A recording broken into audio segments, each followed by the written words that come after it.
হচ্ছে রাজস্থলীর সেই বিখ্যাত মানে রাস্তাটা, যেটা আসলে সবাই বাংলার লাদাখ বলে চিনে আর কি। এই রাস্তাটা আমরা সর্বশেষ আসছিলাম এই পর্যন্ত, আমি আর রবিনে। তারপর আর যেতে পারিনি, রাস্তা খারাপ ছিল। আলহামদুলিল্লাহ আমরা অবশেষে একেবারে শেষ প্রান্ত পর্যন্ত চলে আসছিলাম। এটা হচ্ছে সাইচল আর্মি ক্যাম্প। এখানে একটা আর্মি ক্যাম্প আছে। আমরা এখানে ক্যান্টিনে একটু হালকা পাতলা খাওয়া দাওয়া করলাম।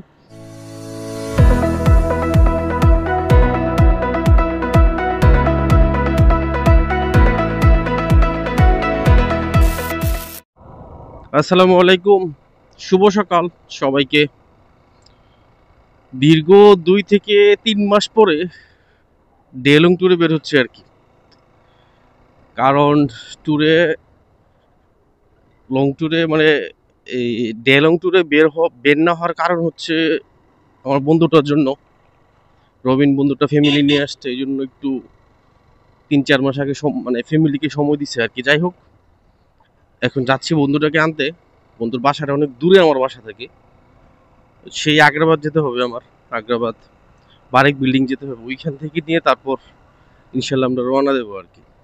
আর আজকে যাচ্ছি হচ্ছে যে জায়গাতে বিগত 3 বার গিয়ে ফিরে আসছি, যেতে পারি নাই, রাজস্থলী ফারুয়াতে। শুনলাম এখন নাকি পারমিশন দিছে, ইনশাল্লাহ বাকিটাও বলার ইচ্ছা। আমরা বের হয়েছি বলতে গেলে রবিনকে আনতে যাচ্ছি। রবিনকে নিয়ে তারপর লালখান বাজার হয়ে, আখতারুজ্জামান ফ্লাইওভার হয়ে, বহদ্দারহাট হয়ে আমরা চন্দ্রকোনা রাস্তার দিকে ঢুকে যাবো আর কি। সকাল অলরেডি 5টা 20 বাজে, মোটামুটি সকাল হচ্ছে। আকাশটা হালকা মেঘলা, সমস্যা নাই। একটা রেইনকোট নিয়ে নিছি, যদি বেশি বৃষ্টি হয় তাহলে যে কেউ একজন পরে, জাস্ট মোবাইলগুলো একটু সেফ রাখা আর কি। রবিনকে নিয়ে আসলাম আগ্রাবাদ থেকে, আর এখন আসি হচ্ছে আমরা আখতারুজ্জামান ফ্লাইওভারে। আখতারুজ্জামান ফ্লাইওভার থেকে আমরা যাচ্ছি এখন বহদ্দারহাটের দিকে। বহদ্দারহাট থেকে সোজা চল যাব হচ্ছে কাপ্তাই রাস্তার মাথার দিকে, তারপর দিকে চন্দ্রকোনা আর কি। আর মোটামুটি সকাল হয়ে গেছে, এখন আমাদের একটু সময় বেশি লেগে গেছে। যাই হোক, ইনশাল্লাহ আস্তে ধীরে যাই, যতক্ষণ সময় লাগে। কারণ আমাদের আজকে কোনো তাড়াহুড়ো নেই, শুধু আমাদের একটা জায়গাতে জিগজাগ পয়েন্ট ফারোয়াতে যেতে পারলেই হবে। আলহামদুলিল্লাহ অবশেষে চলে আসলাম লিচু বাগান। এখন বাজতেছে হচ্ছে 6টা 50। আমি রওনা দিই হচ্ছে 5টার দিকে, প্রায় 1 ঘন্টা 50 মিনিট লাগছে। এতক্ষণ লাগতো না, কারণ রবিনের একটু সমস্যা হয়েছিল, এই জন্য ও আসতে দেরি হয়েছে প্রায় 15 থেকে 20 মিনিট। যাই হোক, আলহামদুলিল্লাহ চলে আসছি সকাল সকাল। রাস্তাটা ফাঁকা পাইছি, যাওয়ার সময় বোঝা যাবে এই রাস্তাটা খুবই খারাপ। এটা সোজা চলে গেছে কাপ্তাই রাঙ্গামাটি, আর হাতের ডানে হচ্ছে বান্দরবন রাজস্থলী লিচু বাগান ফেরিঘাট।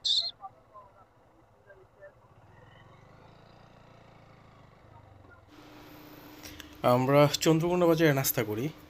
নাস্তা বলতে গেলে চন্দ্রকোনা বাজারে একটা হোটেল আছে এই রাস্তাতে, যে রাস্তাতে ফেরিঘাটটা, ওইখানে আমি রবিন সাধারণত এখানে সকালবেলা ভাত, মানে সাদা ভাত সাথে আলু ভর্তা, ডাল, ডিম ভাজি ভালো লাগে। তো সেক্ষেত্রে আমরা এটাই খাই আর কি। প্রায় 3 থেকে 4 বার আসছি, 4 বার এটাতেই খাইছি। যাই হোক, ফেরিঘাটে চলে আসছি। আর মোটামুটি ফেরি ওই পারে, এখনও ফেরিটা এই পারে আসে নাই। আমার কাছে ফেরিঘাটটা সবসময় ভালো লাগে, কারণ ছোট্ট একটা নদী, তো সেই হিসাবে 4 থেকে 5 মিনিট একটা ফেরিতে জার্নি, এটা সত্যি আমার কাছে ভালো লাগে।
আলহামদুলিল্লাহ, আমরা অবশেষে আসি হচ্ছে রাজস্থলী ভিউ পয়েন্টে।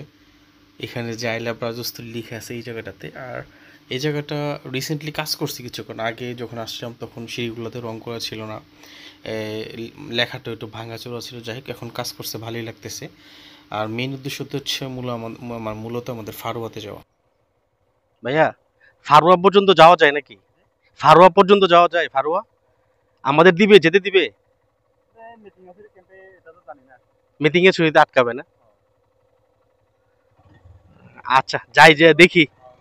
এমনিতে আর কেউ গেছে আজকে, দেখছেন পর্যটক গেছে আর কেউ? আচ্ছা ভাই, আচ্ছা।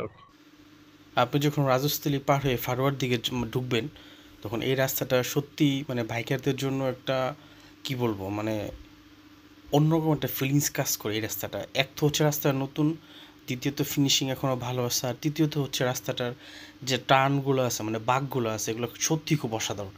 মানে যারা মূলত এরকম মানে বাঁকের মধ্যে বা মুড়ে বাইক চালাতে একটু পছন্দ করেন, তাদের জন্য পারফেক্ট একটা জায়গা।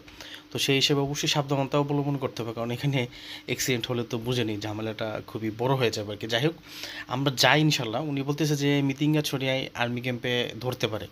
আর মূলত এই ফারোয়াতে যাওয়ার জন্য, মানে জিগজাগ পয়েন্ট পর্যন্ত যাওয়ার জন্য মিতিঙ্গাছড়ি আর্মি ক্যাম্পটাই মানে সবার কাছে একটু রিস্ক লাগে আর কি। ওইখানে আসলে পারমিশন পাওয়া যায় না। আর মূলত পারমিশন না পাওয়ার পিছনে কারণ আসলে আমাদের সেফটির জন্যই, আমি যেটা মনে করি। বিগত 3 বছর ধরে তো বাইক নিয়ে আলহামদুলিল্লাহ পার্বত্য অঞ্চলেও ঘুরতেছি, তো আমাদের সেফটির জন্য ওনারা পারমিশনটা দেয় না আর কি। যদি বাংলাদেশ সেনাবাহিনী বা বিজিবি মনে করে যে হ্যাঁ এখন রুটটা সেফ আছে, বা যে এরিয়াতে সবাই যেতে পারে, বিশেষ করে পর্যটক যারা থাকে আমাদের মতো, আমরা যেতে পারবো, তো সেই হিসেবে ওনারা পারমিশনটা দিয়ে দেয়। আর যদি মনে করে যে না রিস্ক আছে, সেই হিসেবে পারমিশনটা দেয় না। যাই হোক, ইনশাল্লাহ আমরা যাই, গিয়ে দেখি তারপর পরিস্থিতি কী। আলহামদুলিল্লাহ, অবশেষে পারমিশন পেয়ে গেছি। জিগজাক জিগজাক ফারওয়াতে যাচ্ছি। মানে কিভাবে যে পারমিশনটা পাইলাম সেটা বিবরণটা পড়ে দেব। আল্লাহ করে পারমিশন পেয়ে গেছি। এই নিয়ে 4 বার, 3 বার ফিরে গেছে, এই নিয়ে 4 বার, 4 বারের মাথায় যাচ্ছি। সত্যি অনেক ভালো লাগতেছে, কারণ জিগজ্যাগ যাওয়ার একটা বিশাল স্বপ্ন ছিল, বিশাল। 4 বার, মানে 3 বার ফিরে গেছি, এই নিয়ে 4 বার। অবশেষে যাচ্ছি জিগজ্যাগ। আমরা যখন মিতিঙ্গাছড়ি আর্মি ক্যাম্পে দাঁড়াই, তখন যে তিনজন ছিল ওনারা, মানে সিকিউরিটি মানে চেকপোস্টে, ওনারা বলতেছে কোথায় জানান, বলছে স্যার আমরা ফারোয়া পর্যন্ত যাবো, জিগজ্যাগে যাবো আর কি। তো উনি অনেক হেল্প করছে, যেটা আসলে ভাষায় প্রকাশ করার মতো না, সহজ করে দেয়। আর আমরা এমন একটা টাইমে গিয়ে পড়ছি যখন ওনাদের যিনি কমান্ডার আছে, হয়তো উনি সেক্টর কমান্ডার বা যাই হোক, আমি তো আসলে পোস্টগুলোর নাম জানি না, উনি ওই সময় রাউন্ড দিতেছে, ওই সময় আমাদেরকে ওই বাইটে হেল্প করছে। আসলে ওনার প্রতি অনেক অনেক কৃতজ্ঞ আমরা, যে এই সুযোগটা করে দিছে আমাকে। আমরা এইখানে ফারওয়াতে আছি এখন। এই দাদার দোকান থেকে তেল নিলাম, তেল নিয়ে এখন আবার চললাম জিগজ্যাগের উদ্দেশ্যে। ওনারা আসলে নির্দিষ্ট করে কেউ বলতে পারতেছে না জিগজ্যাগ এখান থেকে কয় কিলো। অনেকে বলতেছে 8 কিলো, অনেকে বলতেছে 10 কিলো, মানে এরকম একটা ডিস্টেন্স বলতেছে আর কি। তো সেই হিসাবে আমরা যাই আস্তে আস্তে যতক্ষণ লাগে।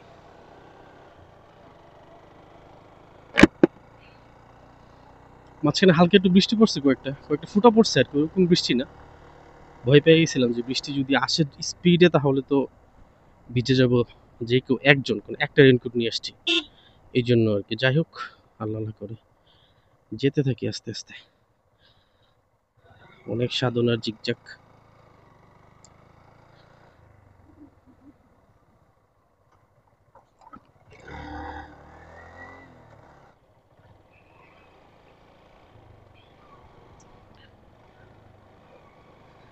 আরে জিগজিগ যাওয়ার পয়েন্টের আগে ঝর্ণা! হায় হায় হায়, এটা তো কখনো কারো ভিডিওতে বা কোথাও দেখিনি রে, আজকে ফার্স্ট দেখলাম।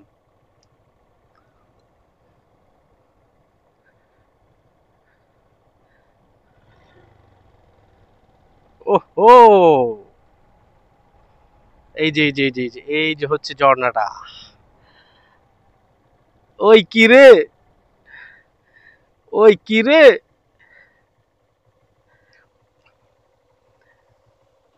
ওই কি রে, ওই কি রে! সেরকম না বন্ধু ঝর্ণাটা। কি রে,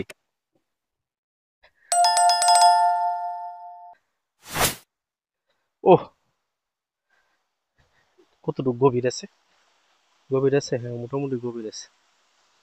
ওইটা উঠার কোনো রাস্তা নাই, ওই যে উপর থেকে পানিটা পড়তেছে, এই যে। আলহামদুলিল্লাহ আমরা জিগজ্যাগ পয়েন্টের প্রায় কাছাকাছি। ওই যে দূরে পাহাড়টা দেখতেছেন এটাই কিন্তু জিগজ্যাগ পয়েন্ট। আর এখন মূলত জিগজ্যাগ পয়েন্টটা স্পষ্ট বোঝা যাচ্ছে না, কারণ এখন তো চারপাশে ঘাস হয়ে গেছে, সবুজ গাছ গাছ উঠে যাওয়ার কারণে এই জন্য জিগজ্যাগ পয়েন্টটা মানে জেট যেটা আছে সেটা স্পষ্ট বোঝা যাচ্ছে না। আমরা এখন শুধু নিচেই নামতেছি। আর জিগজ্যাগ পয়েন্টের যে একটা স্পেশাল মানে দিক আছে, বাংলাদেশ সেনাবাহিনীকে ধন্যবাদ এই জন্য, কারণ ওনারা এখানে এই বিভিন্ন সিম্বল দিয়ে দিছে যে আপনি কত নম্বর বাঁকে আছেন। এখানে টোটাল 12টা বাঁক আছে, আপনি কত নম্বর বাঁকে আছেন, নামতেছেন নাকি উঠতেছেন সবগুলো লিখে রাখছে, যেটা যারা নতুন বাইকার আছে বা যারা নতুন আসে এখানে, সবাই তো নতুন সাধারণত যারা যায়, তো সেই হিসাবে সবাই খুব ইজিলি বুঝতে পারে। এখন হয়তো স্পষ্ট একটু বোঝা যাচ্ছে জিগজ্যাগ পয়েন্টটা, এই যে এটা হচ্ছে আপনার জিগজ্যাগ। ঠিক আছে না?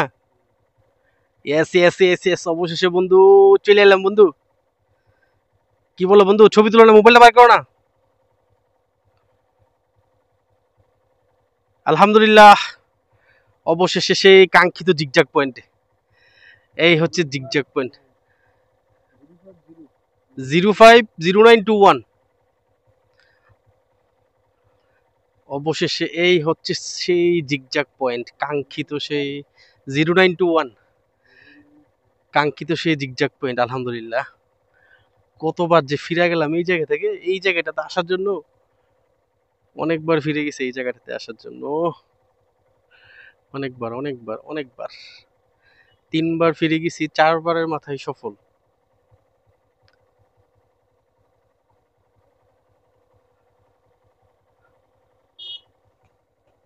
দাদা এটাই তো জিগজ্যাগ পয়েন্ট।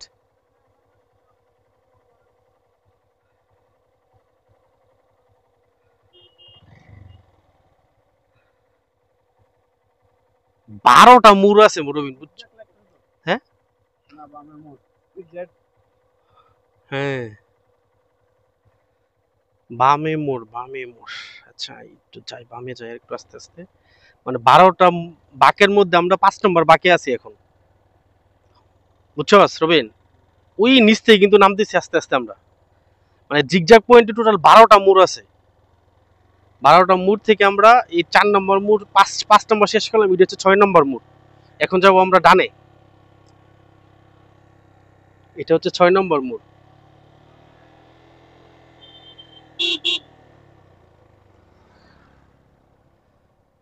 আমরা নামলাম 6 নম্বর মোড়। কিন্তু ভুল হয়েছে, ছবি তুলে উপর দিয়ে তোলা দরকার ছিল, এখানে তো ভিউ আইব না, বুঝছস? ওই ওই জায়গা থেকে ছবি তোলা দরকার ছিল, ওইখান থেকেই, বুঝছ না?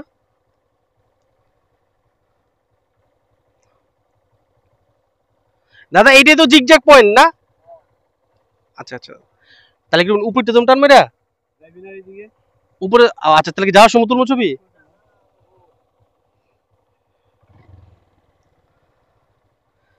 ওরে জিগজ্যাগ রে, তোমার জন্য 3বার ফিরে গেলাম রে। আচ্ছা টোটাল হচ্ছে 12টা মোড়, এটা হচ্ছে 7 নাম্বার।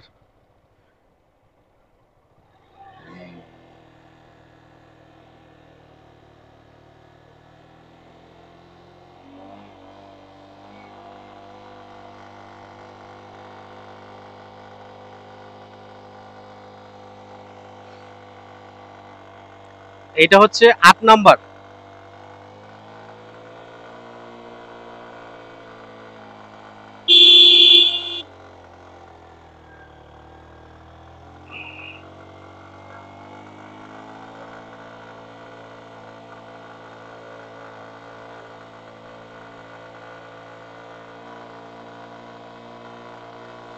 এটা হচ্ছে 9 নম্বর মোড়, 9 নাম্বার 9।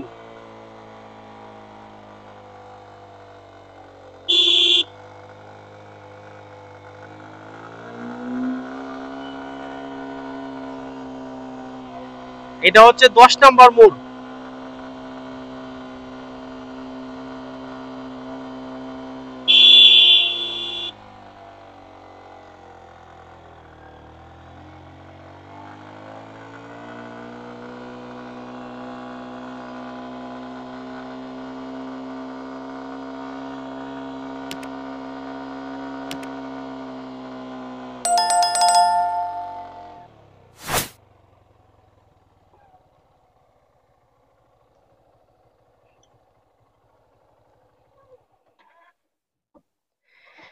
ওরে, অবশেষে আমরা জিগজ্যাগের উপরে। বাইকটা কেন রাখা সেফ হয় নাই, আমরা জিগজ্যাগের উপরে অবশেষে। উফ আল্লাহ।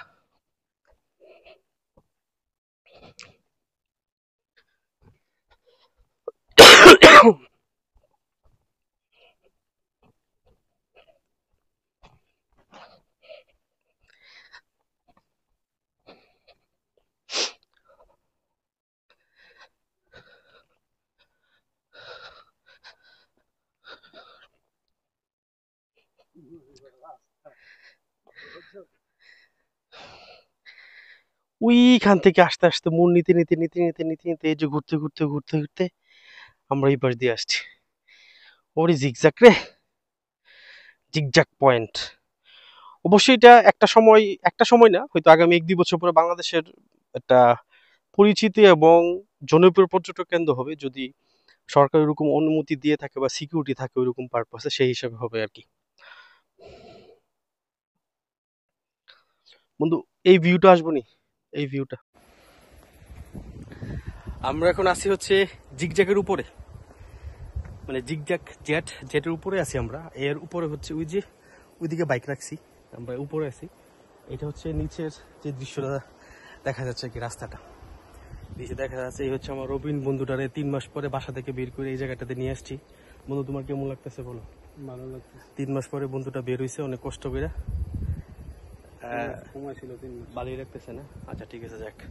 এই হচ্ছে জিগজ্যাগ, স্বপ্নের জিগজ্যাগ ভাই। তিনবার ফিরে গেছি, 4বারের মাথায় আজকে সফল। আর আজকে কোন হিসাবে যে আসলে বাংলাদেশ সেনাবাহিনী আমাদেরকে ছাড়ছে একমাত্র আল্লাহ জানে, একমাত্র রহমত ছাড়া আর কিছুই না। আমাদের আইডি কার্ডও আনি নাই ভুলে, কোনো কিছুই ছিল না সাথে, শুধু আইডি কার্ডের ছবি দেখাইছি, তারপর ওনারা ছেড়ে দিচ্ছে আলহামদুলিল্লাহ। অবশেষে জিগজ্যাগ। ওই হচ্ছে আমার নীলপুরীকে রাখছি ওইদিকে।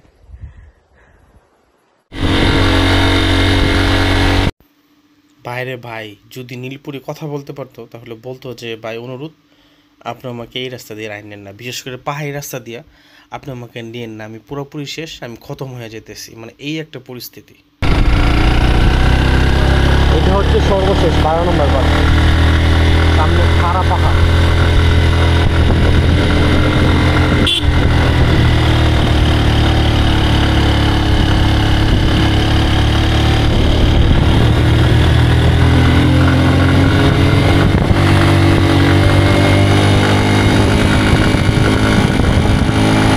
অবশেষে একেবারে শেষ প্রান্ত পর্যন্ত চলে আসছিলাম। এটা হচ্ছে সাইচল আর্মি ক্যাম্প, এখানে একটা আর্মি ক্যাম্প আছে। আমরা এখানে ক্যান্টিনে একটু হালকা পাতলা খাওয়া দাওয়া করলাম। মূলত এখান থেকে ভিউটা খুব সুন্দর দেখা যায় আর কি, এজন্য আসলে আসা। আমাদেরকে মাঝখানে একটা চেকপোস্ট আছে, এটার নামটা সঠিক মনে করতে পারতেছি না, ওইখান থেকে একজন এই যে বাংলাদেশ সেনাবাহিনীর একজন কর্মকর্তা আছে, উনি বলছে আর কি যে আপনারা যেহেতু যাচ্ছেনই, ফারুয়া পার হয়ে তারপর ইয়াতে যাবেন, সাইচল যাবেন, ওই আর্মি ক্যাম্পে থেকে দেখবেন পুরো ভিউটা একেবারে দেখা যায়, পুরো শহরটা দেখা যায়। মানে বাংলাদেশের যে সর্বোচ্চ উঁচু পাহাড়টা আর কি এই পাশের, এদিক দেওয়ার জন্য উঁচু পাহাড় এটা, এই জন্য আসলে আসা আর কি। বেশি দূরে না, জিগজ্যাগ থেকে মাত্র সবকিছু মিলে মনে ½ কিলো হবে। একটা প্রথম হচ্ছে একটা বিজিবি ক্যাম্প, তারপর হচ্ছে বাংলাদেশ সেনাবাহিনীর ক্যাম্প আর কি। যাই হোক, এখন চলে যাচ্ছি ইনশাল্লাহ চিটংয়ের উদ্দেশ্যে। বাঁচতেছে প্রায় 12টা, যতক্ষণ সময় লাগে আর কি আস্তে ধীরে যাব, বাকিটা বলার ইচ্ছা, কখন তো তাড়াহুড়ো করি না। আর সত্যি কথা ভাই, জিগজ্যাগ আসলে জিগজ্যাগের মতোই, আপনি একটু কষ্ট করে আসলে মানে পরানটা জুড়ে যাবে আর কি জিগজ্যাগ দেখলে। উঠতে তখন আবার নামতে, এই আর কি। আমরা এখন নামতেছি। আর হচ্ছে প্রাকৃতিক দৃশ্যগুলোর কথা আর কি বলবো, এগুলো তো বরাবরই সুন্দর। প্রকৃতি মানেই তো সুন্দর, প্রকৃতি কখনো অসুন্দর হয় না, সেই হিসাবে অসাধারণ। কোথাও মেঘ মেঘ ভাসতেছে, কোথাও বৃষ্টি হচ্ছে, এই যে এদিকে মেঘগুলো দৌড়াইতেছে, মনে হয় বৃষ্টি হচ্ছে, খুব নিচে নেমে গেছে মেঘগুলো। মানে আজকে সারাদিন সেম এই অবস্থার উপরে আছে, যে এই মেঘ এদিকে দৌড়াচ্ছে ওইদিকে দৌড়াচ্ছে, মানে এইভাবেই মানে চলতেছে আর কি কার্যক্রম। আলহামদুলিল্লাহ আমরা আসতে পারছি ভালোভাবে, ইনশাল্লাহ ভালোভাবে যেতে পারলেই এখন হয়। এই যে এদিক দিয়ে মেঘগুলো দৌড়াচ্ছে, এই হচ্ছে অবস্থা। টাটা।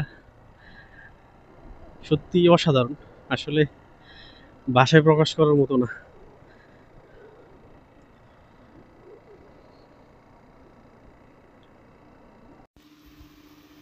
আজকে এই পর্যন্তই। সবাই ভালো থাকবেন, সুস্থ থাকবেন, আমার জন্য দোয়া করবেন, আর দয়া করে আমার ইউটিউব চ্যানেলটা সাবস্ক্রাইব করে দেবেন। আসসালামু আলাইকুম।